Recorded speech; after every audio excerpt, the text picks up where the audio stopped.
They're the best rated modern RPG franchises. Welcome to WatchMojo.com, and for this showdown, it's Mass Effect versus The Elder Scrolls. Round 1, Depth of Universe. Both BioWare and Bethesda have created entirely new worlds for their games to take place in. Despite the fantasy setting of one and the sci-fi setting of the other, the similarities in this category are numerous. This is a tough one. Both have a wide array of races specific to their universe. Not only does each game have a variety of shapes and sizes for their characters, but both have histories and habits attached to their races that give these universes incredible depth. I am the very model of a scientist Solarian. I've studied species Turian, Asari, and Batarian. From the disappearance of the dwarves in Tamriel to the genophage of the Krogan, such rich lore allows both franchises to weave topics like racism and prejudice into the narratives their players partake in. Every night, I walk around a Grey Quarter and let them Greyskins know what I think of them. Unfair though it may sound, since it's got 5 games worth of lore under its belt, we're gonna have to give The Elder Scrolls the nod.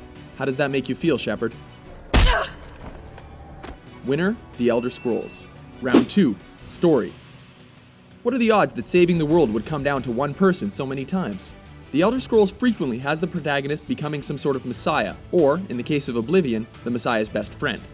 While there is plenty of room to swing the moral pendulum throughout Tamriel, completing the main story always results in you vanquishing the bad guys.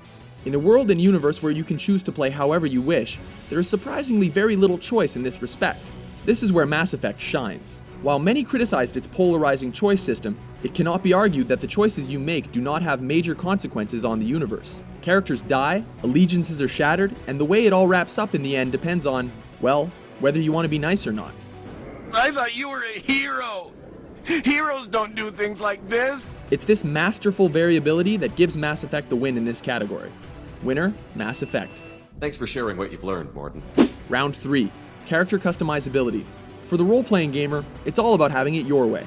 Character classes and gender aside, in Mass Effect, the player is always Shepard. While much of the character development comes from speech choices, many players realized that they are forced to stick to using only Paragon or only Renegade conversation options in order to unlock the higher-level speech options, which arguably removes choice from the game. I don't have to prove anything. Spectres are above the law. We clear? Elder Scrolls, on the other hand, is a role-player's dream. 8 races, an unrestricted class system, and access to every skill in the game for all characters is just the beginning. Did we mention the gear? Because in Mass Effect 1, the gear system is bloated and cumbersome, while in number 2, it's non-existent. Elder Scrolls gets the point here. Mass Effect might have options, but all those options are Shepard. Winner, Elder Scrolls. Don't blame me. Round 4, Gameplay. Another tough one. Mass Effect has tighter gameplay, but it's a very linear experience. Elder Scrolls is about as open as it gets, but its combat is loose and its user interface is looser. Mass Effect succeeds because of its simplicity, and Elder Scrolls because of its complexity. Elder Scrolls gets massive credit for being so ambitious and succeeding for the most part. However, Mass Effect's gameplay offers less freedom and variety, but is substantially tighter, so it gets the nod. Oh, and you can create mini black holes too. Always good. Winner, Mass Effect. Round 5, Replay value. To some, if an RPG doesn't take at least 50 hours of your life away, it's not worth a minute of your time. Mass Effect is a great game to play a second time. Character bonuses aside, players can try the different classes and pick all the speech options they had to ignore the first time around. However, after a second playthrough, the content is all the same and all the fun speech options have been heard. Neutral doesn't count, damn it. Oh my gods.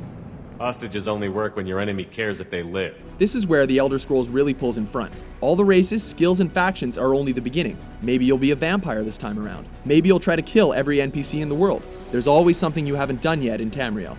The winner? Elder Scrolls. Are these games uncomparable? Sure. Did we just compare them? You bet. And if you can count, you know that The Elder Scrolls is the winner this time around. Better luck next time, Shep.